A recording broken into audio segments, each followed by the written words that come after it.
अस्सलामु अलैकुम वरहमतुल्लाहि वबरकातुहू।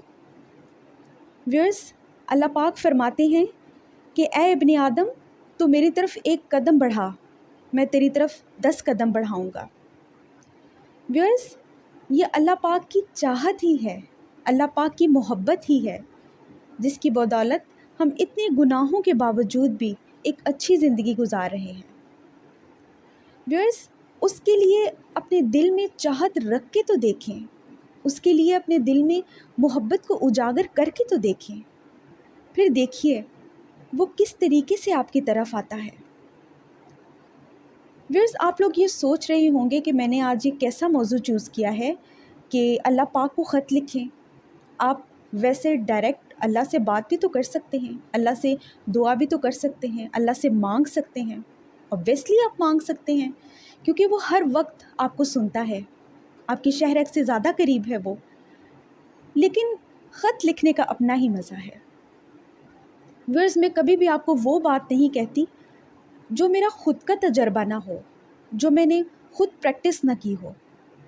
मैं ख़ुद चीज़ों को प्रैक्टिस करती हूँ और फिर आप लोगों तक पहुँचाती हूँ। व्यूअर्स, मैं ख़ुद डायरीज़ लिखती हूँ और अल्लाह पाक से गुफ्तगू करती हूँ, वैसे भी करती हूँ, लेकिन जो कोई प्रॉब्लम हो, कभी खुशी हो, कभी कोई लम्हा मेरे लिए बहुत ज़्यादा अच्छा हो, तो मैं उसमें अल्लाह पाक को मुखातिब करके एक नोट लिख देती हूँ और मुझे बहुत मज़ा आता है ऐसे करने में। व्यूअर्स, आप लोग ये सोच रहे होंगे कि मेरे दिल में आखिर ये ख़्याल आया कैसे? तो इसका जवाब ये है कि हमारे इंग्लिश के एक टीचर हुआ करते थे। वो हमें बहुत अच्छी बातें बताया करते थे लेक्चर के दौरान।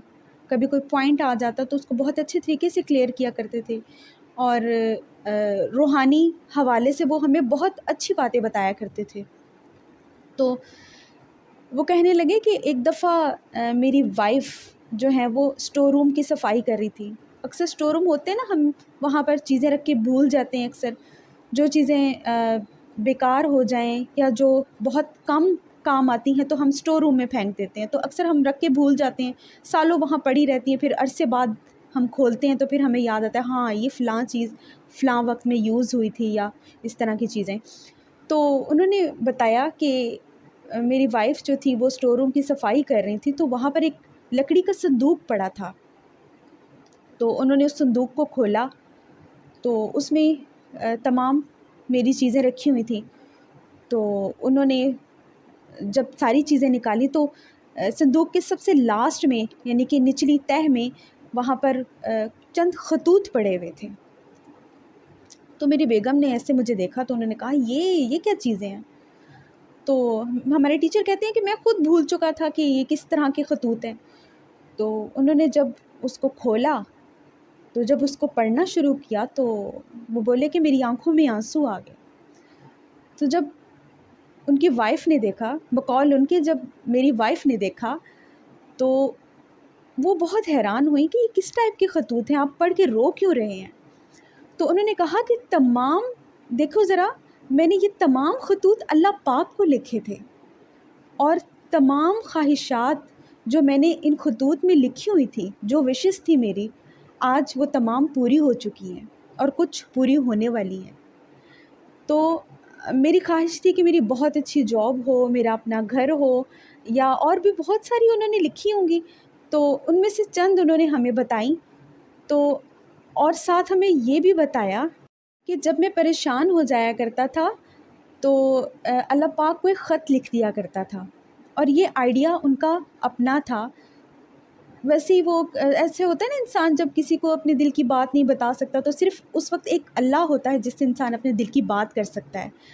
तो उस वक्त वो ख़त लिख दिया करते थे और इसी तरह अपने पास संभाल के रख लिया करते थे। उसके बाद वो ख़त सारे स्टोर रूम में ऐसे जमा हो गए। लिखने का फ़ायदा ये है कि एक तो आपको वो चीज़ें याद रहती हैं, और एक अल्लाह पर तवक्कल आपका ज़्यादा कायम रहता है, और दूसरा ये कि जब आप दोबारा उसको खोल के पढ़ते हैं, मैं भी अक्सर जब डायरी लिखती हूँ ना, तो जब कभी दोबारा खोल के उसको पढ़ती हूँ तो मुझे फिर याद आ जाता है कि हाँ फ़लाँ विश मेरी पूरी हुई थी, तो मैंने शुक्रिया के तौर पे अल्लाह को नोट लिखा था या ख़त लिखा था। तो उस वक्त जो है वो अल्लाह पाक پر توکل جو ہے وہ زیادہ ہو جاتا ہے انسان کا. اپنا اپنا طریقہ کار ہے اللہ پاک کو یاد رکھنے کا، لیکن یہ میرا طریقہ کار ہے جو میں نے آپ لوگوں کو بتایا. ویئرس اللہ سے اپنے دل کی باتیں کریں، اس سے اکیلے میں اپنے راز شیئر کریں، اس سے اپنی پریشانی، اپنا دکھ، اپنا مسئلہ اس طریقے سے شیئر کریں جیسے آپ اپنے بہترین دوست سے کرتے ہیں. پھر دیکھیے گا آپ کو بہترین دوست کی طرح ہی جواب ملے گا. کہتے ہیں نا کہ خوشی میں انسان اس انسان کو یاد رکھتا ہے جس سے آپ سب سے زیادہ محبت کرتے ہیں، سب سے زیادہ چاہت رکھتے ہیں، اس سے اپنے دل کی بات شیئر کرنا چاہتے ہیں، اس سے اپنی خوشی سیلیبریٹ کرنا چاہتے ہیں. لیکن غم کے وقت آپ اس انسان کو، اس شخص کو یاد رکھیں گے جو آپ سے محبت رکھتا ہے، جو آپ کی دل جوئی کرے، جو آپ کی ڈھارس بندھائے، جو آپ کا سب سے زیادہ ساتھ دے، جسمانی طور پر بھی اور جذباتی طور پر بھی، اور ہو سکے تو مالی طور پر بھی. ویئرس، وہ ذات کون سی ہے جس کو آپ مشکل میں سب سے زیادہ یاد کرتے ہیں؟ جی ہاں، مسکراہٹ آ گئی نا آپ کے چہرے پہ. وہ ذات اللہ پاک کی ذات ہے، وہ ذات جو سب سے زیادہ مخلص ہے، وہ ذات جو سب سے بہترین دوست ہے. اس سے بڑھ کر کوئی دوست نہیں ہے. غم میں اگر ہم اس کو سب سے پہلے یاد کرتے ہیں، فوراً سجدے میں گرتے ہیں. اگر کوئی دکھ، بیماری، مصیبت، پریشانی آ جاتی ہے تو ہم فوراً 2 نفل پڑھتے ہیں حاجت کے، اللہ پاک سے دعا کرتے ہیں. ہمارے سجدے طویل ہو جاتے ہیں، ہم آدھی آدھی رات کو اٹھ کے دعائیں مانگتے ہیں اس سے، کیونکہ ہمیں پتہ ہے کہ وہی بہترین دوست ہے، وہی ہماری سنے گا. جب کوئی نہیں سنتا تو وہ رب سنتا ہے، وہ دوست سنتا ہے، وہ ہماری فریاد کو سنتا ہے اور ہماری خطاؤں کو معاف کر کے ہمیں توجہ دیتا ہے. تو کون ہے اس سے زیادہ بہترین دوست؟ کوئی بھی نہیں. ویئرس، ہم میں سے بہت سے انسان اپنی خوشیوں کے موقع پر اس کو بھول جاتے ہیں، اس کی نافرمانی کرتے ہیں، لیکن غم کے موقع پر، کسی دکھ کے موقع پر فوراً اسے یاد کر لیتے ہیں. اگر آپ ان لوگوں میں سے ہیں جو خوشی کے وقت بھی اس کو یاد رکھتے ہیں اور غم کے وقت بھی اس کو یاد رکھتے ہیں، تو یقین جانیے وہ آپ کے بہت قریب ہے اور آپ بھی اس کے بہت قریب ہیں. رکھیے گا اپنا بہت سارا خیال، دعاؤں میں رکھیے گا یاد، اور دعا کیجیے گا کہ اللہ پاک ہم سب کو اپنی قربت نصیب کریں. آمین ثم آمین.